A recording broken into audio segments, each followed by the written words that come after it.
Bonjour. Dans cette vidéo, on va parler de la transformation d'Abel, qui est essentiellement l'équivalent pour les suites de ce que l'intégration par partie est pour les fonctions. L'intégration par partie, on se rappelle, donc ça dit quelque chose comme l'intégrale entre A et B de f' de t, g de t, c'est égal à f fois g évalué entre A et B, moins l'intégrale entre A et B de f g'. Pour les transformations d'Abel, ça s'applique aux suites. Donc j'ai deux suites, je vais les multiplier et les sommer, les additionner. Donc l'équivalent de l'intégration sera la somme. Donc j'ai des sommes partielles de la forme somme des AN, BN. Et je veux faire des transformations d'Abel pour de telles sommes. Et l'analogie est donnée par la chose suivante. Bon, pour la suite AN, sa dérivation, sa suite dérivée, c'est la suite de AN plus 1 moins AN, qui est une suite, et sa primitive, si vous voulez, son intégrale, quelque chose comme ça, c'est la suite des sommes partielles. Donc c'est la suite des grands AN, N entier, ou grand AN, c'est petit A0 plus petit A1 jusqu'à petit AN. Vous voyez? Donc, c'est défini ici, le grand AN. Ce sera l'équivalent pour les suites de ce que la primitive est pour les fonctions.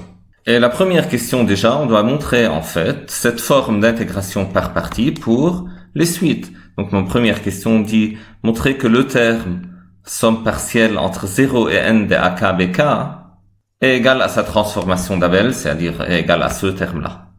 Et on voit l'analogie avec l'intégration par partie, parce que la suite des petits AK, c'est essentiellement la suite des dérivés des grands AK. Vous voyez, le AN moins AN moins 1, c'est petit AN. Donc, c'est pour ça que si j'identifie somme avec intégrale et petit AK essentiellement, bon, peut-être à une translation près, c'est grand AK prime. Donc, sera égal à ce terme-là, qui est le terme qui correspond à ça. Donc, un terme de la frontière. Moins cette somme-là des primitives de AK, qui est en grand AK, fois la dérivée de la suite des BK, qui est BK plus 1 moins BK. Donc si je fais cette analogie, somme devient intégrale, dérivée de la suite AN, c'est la suite de AN plus 1 moins AN, et l'intégrale de la suite AN, c'est la suite des sommes partielles, on aura une vraie analogie avec l'expression qu'on connaît pour l'intégration par partie. Mais il faut montrer bien sûr la validité de cette écriture, et voilà, on va le montrer dans le 1. Pour la question suivante, bon, il y a le critère d'Abel, qui est basé sur la transformation d'Abel, et que ça dit sous condition en fait, si la suite des grands AN est bornée, donc la suite des sommes partielles est bornée, et que la suite des BN est une suite réelle décroissante de limite nulle, alors la suite somme des AK-BK converge et elle majore le reste de cette suite-là. Remarquez que ces conditions sur les AN et les BN n'étaient pas nécessaires pour démontrer le 1, on va pas les utiliser, on va les utiliser seulement dans le 2. Donc je vous dis tout de suite ce que le critère d'Abel est, ou comment on l'applique. Supposez que vous voulez montrer par exemple la convergence de la suite somme des sinus n sur n, avec un n entre 1 et plus l'infini. Celle-là, elle n'est pas absolument convergente, donc si vous prenez la somme en valeur absolue, ça ne converge pas. Donc c'est par exemple une série convergente, mais non absolument convergente. Donc celle-là, c'est le produit de deux suites en fait. C'est sinus n fois 1 sur n. Je veux cette somme-là avec un n entre 1 et plus l'infini. Celle-là, les 1 sur n, je l'appelle Bn. Donc Bn est une suite décroissante de limite 0. Bn décroît étant vers 0. Et celle-là, la suite de An, est à somme partielle bornée. Ça en fait, ça a été déjà fait dans une autre vidéo. Je mets le lien dans la description. Et de toute façon, je vais parler de ça tout à l'heure quand on parle du 4, quand on arrive au 4. On va faire un truc un peu plus général avec un x ici, donc pas seulement pour x égale 1. Mais je dis que la suite des sommes partielles des sinus n est bornée. C'est-à-dire si vous prenez sinus 1 plus sinus 2 plus jusqu'à sinus n, et ça vous l'appelez disons grand AN, la suite des grands AN est bornée, est majorée par un certain nombre. Et donc, la conclusion de 2, c'est le critère d'Abel, que c'est la somme de cette série-là, somme des sinus n fois 1 sur n, est une série numérique convergente, avec une majoration du reste. On va donner une certaine majoration du reste en termes du m, c'est-à-dire du majorant de la suite des grands AN, de la suite des sommes partielles de AN, et du terme BN. Et ce sera utile pour la suite, pour le 4 notamment, parce que le critère d'Abel est essentiellement l'un des critères aussi, avec le critère de Leibniz, pour démontrer qu'une série de fonctions converge uniformément, sans passer par la convergence normale. D'habitude, pour les séries de fonctions, si vous voulez montrer qu'elles convergent uniformément, le plus simple, c'est de montrer qu'elle est normalement convergente. Et toute série de fonctions normalement convergentes l'est uniformément. Mais par exemple, pour cette série-là de fonctions, elle n'est pas normalement convergente, mais elle est uniformément convergente. Et c'est par le critère d'Abel qu'on le démontre, et on utilise justement cette majoration du reste. On va parler de tout ça en détail. Et le 3, c'est une question, voilà, que j'ai mise ici pour se rendre compte, en fait, que le critère d'Abel est juste une généralisation du critère des séries alternées. Et je peux dire ça tout de suite. Pourquoi, en fait? Le critère des séries alternées, ou le critère de Leibniz, c'est quoi? Il vous dit que si Bn est une suite positive et décroissante et de limite nulle, alors sigma moins à puissance n Bn converge. Et pourquoi le critère des séries alternées, c'est juste un cas particulier du critère d'Abel?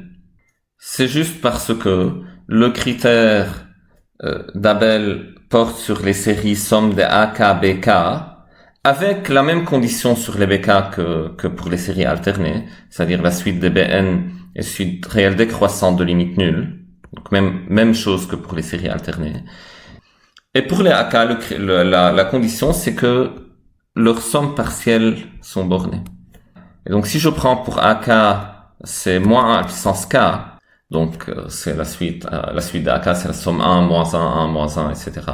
C'est une suite à somme partielle bornée, parce que les sommes partielles sont soit 1, soit 0. La suite des sommes partielles, c'est la suite 1, 0, 1, 0, 1, 0, elle est bornée. Et donc le critère d'Abel s'applique. Donc si j'ai une condition, une série qui satisfait aux conditions d'application du critère des séries alternées, elle satisfait en particulier aux conditions de la règle d'Abel. Donc c'est pour ça que c'est un cas particulier. Et donc la première chose, c'est essentiellement, donc c'est montrer que le terme somme des AK BK entre 0 et n est égal à sa transformation d'Abel. Et voyons, bon, le calcul est fait ici. Ça, c'est la somme des AK BK. Et sa transformation d'Abel, c'est ce terme-là. Il faut démontrer l'égalité. Il faut introduire les grands AK et faire disparaître les petits AK. Mais voyons donc, les grands AK sont les sommes partielles. Donc grand AK, c'est la somme de tous les petits AK entre 0 et K. Et le AK-1, c'est la somme entre 0 et K-1. Et donc la différence entre grand AK et grand AK-1, c'est justement petit AK. Et ce pour tout K plus grand égal à 1. Et donc dans cette somme-là, je sépare le terme pour K égale 0, donc c'est A0, B0, plus la somme des AK, BK pour K plus grand égal à 1, mais comme on a dit, pour K plus grand égal à 1, petit AK, c'est grand AK moins grand AK moins 1. Et donc ça démontre la première égalité. Et maintenant, j'ai envie, en fait, pour arriver jusque ça, j'ai envie de regrouper, de factoriser par grand AK et écrire les termes de la forme BK plus 1 moins BK. Alors qu'ici, j'ai factorisé par BK. Voyez? Et donc, je vais séparer cette somme en deux. Donc, c'est la somme entre 1 et n des AK BK moins la somme entre 1 et n des AK moins 1 BK. Et là, pour pouvoir factoriser par AK, je vais changer d'indice ici pour faire apparaître un AK. Voyons donc comment je fais. Donc, si je pose K moins 1 égale Q, donc cette somme-là, ça devient, bon, si K varie entre 1 et n, donc K-1, qui est Q en fait, varie entre 0 et n-1, donc j'écris Q varie entre 0 et n-1. AK-1, c'est juste AQ, et BK, c'est B indice Q plus 1. Voilà, K-1 égale Q, c'est-à-dire K égale Q plus 1.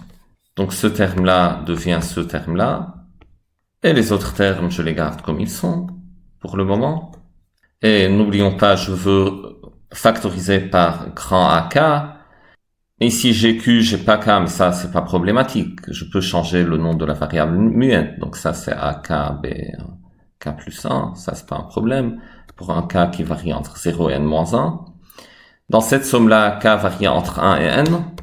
Donc les termes communs sont entre 1 et n-1. Donc de ce terme-là, je sors le terme en n, qui est grand A n petit bn.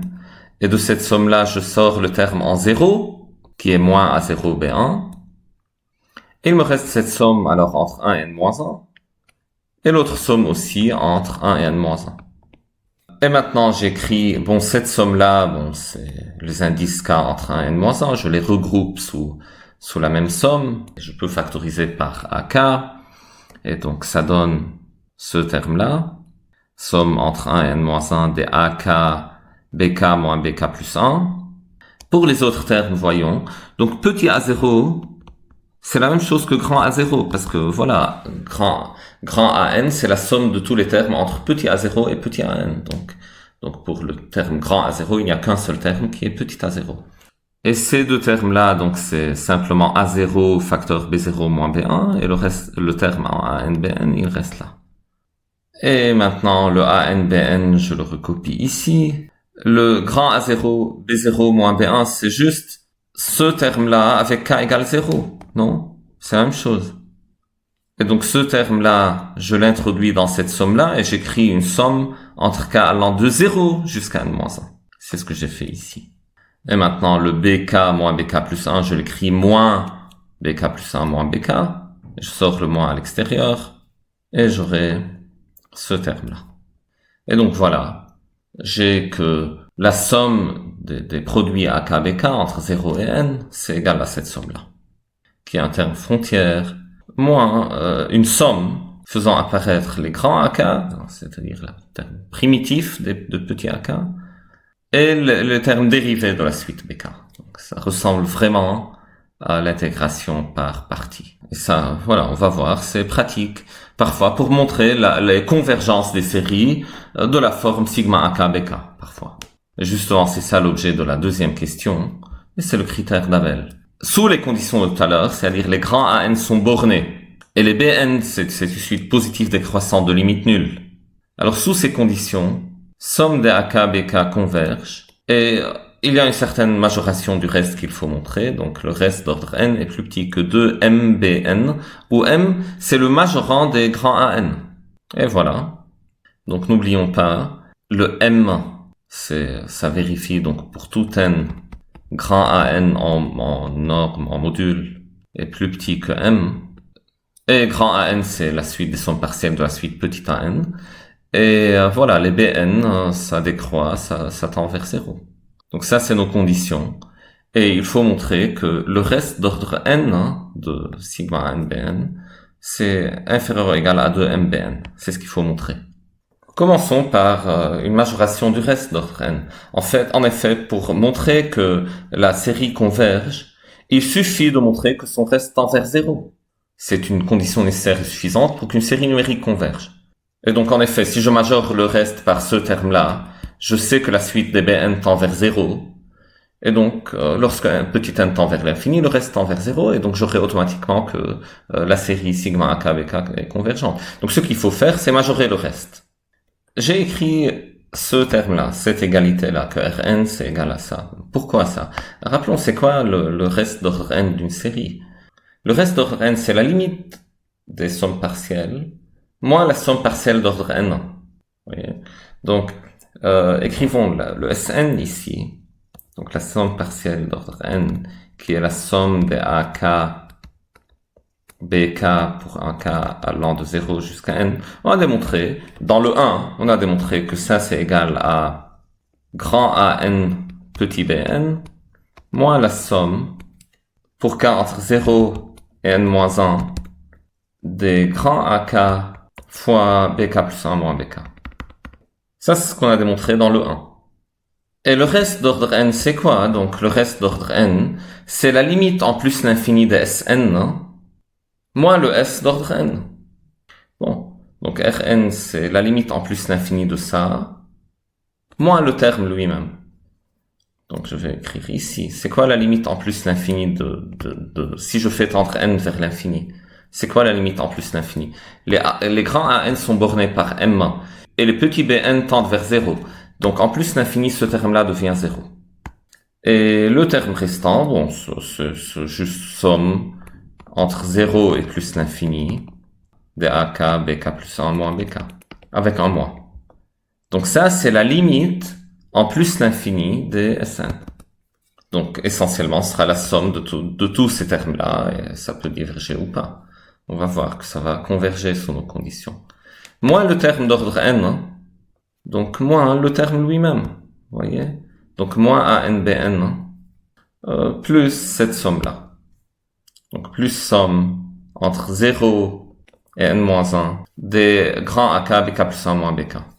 Et voyons donc, le terme moins ANBN est là, et puis j'ai moins la somme de tous les termes, moins la somme des termes jusqu'à n-1. Donc cette différence de somme, c'est la somme des termes à partir du n. Et c'est pour ça que la différence entre ce terme et ce terme-là, c'est moins la somme de tous les termes, grand AK, BK plus 1 moins BK, pour un cas à partir du n. Et maintenant c'est bien parce que voilà, j'ai exprimé le reste d'ordre n, donc c'est un truc que je veux majorer, donc je l'ai exprimé en termes de choses sur lesquelles j'ai des conditions. Je l'ai exprimé en termes du Bn, dont je sais que ça tend vers 0, et des grands An, dont je sais qu'ils sont majorés. Et c'est justement cette transformation d'Abel, cette égalité démontrée dans le 1 qui permet de faire ça. Maintenant, les choses deviennent plus simples. Donc en valeur absolue ou en module, ça peut être des complexes, Rn c'est plus petit ou égal que module du ANBN plus somme des modules des AK, BK plus 1 moins BK, inégalité triangulaire.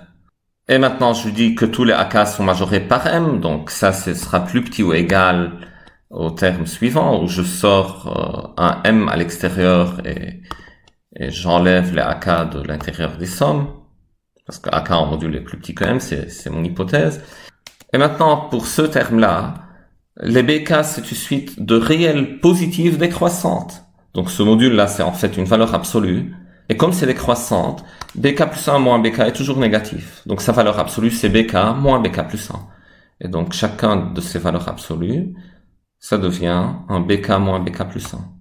Et le Rn est alors plus petit que valeur absolue de ANBN plus M fois cette somme-là. Mais cette somme-là, il y aura une simplification télescopique là-dedans, parce que c'est Bn moins Bn plus 1, plus Bn plus 1, moins Bn plus 2, plus Bn plus 2, moins Bn plus 3, etc. Donc, si vous arrêtez un terme n plus k, donc ce sera un Bn plus k moins 1, moins B indice n plus k. Et il y aura toutes ces simplifications qui vont se faire. Il reste que Bn moins B indice n plus k. Et vous voulez la somme jusqu'à l'infini. Et le terme B indice n plus k tend vers 0. Et donc sa somme jusqu'à l'infini, c'est la limite, bien sûr, des sommes partielles jusqu'à l'ordre n plus k. Et sera exactement Bn. On utilise une deuxième fois que le Bn tend vers 0 ici. Et donc tout ce terme-là ici, c'est exactement égal à Bn. Et on utilise une deuxième fois que An est majoré par M et que Bn est positif. Donc ça, c'est la même chose, c'est plus petit ou égal en fait à M fois Bn plus M fois Bn qui est 2MBn. Et c'est ce qu'il faut montrer. Et remarquez, tout à l'heure, les An seront des fonctions de x, les petits An. Ce sera une fonction de x. Tout à l'heure, ce sera un sinus nx. Et la somme des sinus nx sera majorée par un certain m indépendant de x. Et donc cette majoration du Rn sera indépendante du x. Et on va l'utiliser tout à l'heure pour montrer la convergence uniforme. Et maintenant, voilà, on a montré que le Rn est majoré, admet cette majoration. Et comme les Bn tend vers 0, Rn aussi tend vers 0. Et donc on peut dire que le reste de ma série tend vers 0, donc la série elle-même est une série convergente. Et ça, c'est le critère d'Abel. Et ça s'applique pour montrer que certaines séries numériques convergent, ou certaines séries de fonctions convergent aussi. Et même uniformément. Donc comme on a dit tout à l'heure, le 3 est un cas particulier du critère d'Abel. Mais maintenant, passons au 4. Montrer que somme entre 1 et plus l'infini de sinus kx sur k est une série de fonctions uniformément convergentes sur tout intervalle de la forme CD avec C et D, voilà, c'est strictement plus petit que D, et tous les deux strictement compris entre 0 et 2π. Pour montrer qu'une série de fonctions est uniformément convergente, il suffit de montrer que le reste, qui est une fonction de x en fait, tend uniformément vers 0. C'est-à-dire, il suffit de majorer le reste par un terme qui ne contient pas x et qui tend vers 0. La question 2 nous donne une majoration, donc une majoration en termes du m et de bn. Donc ici, bien sûr, je pose sinus kx égale à k, et le 1 sur k, c'est bk. On a la condition que les bk, c'est le suite de nombres réels positifs décroissants de limite nulle. J'ai déjà fait une vidéo précédente sur les sommes partielles des sinus kx. Je vous laisse le lien dans la description, mais je vous donne le résultat. C'est la somme des sinus kx pour k allant de 1 jusqu'à n.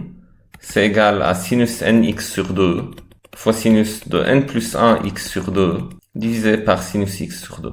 Et ça pour tout x pour lequel sinus x sur 2 est non nul. Donc x sur 2 ne peut pas être de la forme kpi ou x n'est pas de la forme 2 kpi. Donc en particulier cette égalité est vraie pour tous les x entre c et d, avec c et d entre 0 et 2π. Parce que pour aucun de ces x là, sinus x sur 2 est nul. Et ça, c'est l'expression de AN, grand AN. Maintenant, pour pouvoir appliquer le critère d'Abel, il faut que les grands AN soient majorés, soient bornés par un certain M. Est-ce que c'est le cas ici? Les AN en module, c'est inférieur ou égal à quoi? Bon, voyons. Le numérateur, clairement, en module est plus petit que 1. Et le dénominateur, bon, sinus x sur 2 en valeur absolue. La fonction valeur absolue de sinus x sur 2 ne s'annule pas. Mais comme elle est continue, elle est bornée à l'atteint ses bornes. Donc elle a un certain minimum qui est strictement positif sur CD, parce qu'elle s'annule pas. Donc si le minimum de cette fonction, je l'appelle petit m, donc le AN est plus petit que 1 sur petit m, qui est strictement positif. Et ça, c'est mon majorant. Donc les AN en module sont majorés par un certain m qui est indépendant de x. Attention, il dépend seulement de c et d, de l'intervalle sur lequel je considère ces fonctions, mais c'est un intervalle fixé, donc ça ne dépend pas de x. Et donc vous avez à la fin du compte que Rn, le reste d'ordre n, est plus petit qu'un terme constant, qui est 2 sur m, fois le terme bn qui dépend de n. C'est une majoration du reste qui est indépendante du x, et qui tend vers 0 lorsque n tend vers l'infini. Et donc la convergence est uniforme. Et on a le résultat du 4. Cette série de fonctions converge uniformément sur tout intervalle de cette forme-là. Et donc en particulier, par exemple, vous pouvez l'intégrer terme à terme. Merci de votre attention. S'il y a des sujets dont vous avez envie que je fasse des vidéos là-dessus, laissez-moi un petit commentaire. À bientôt.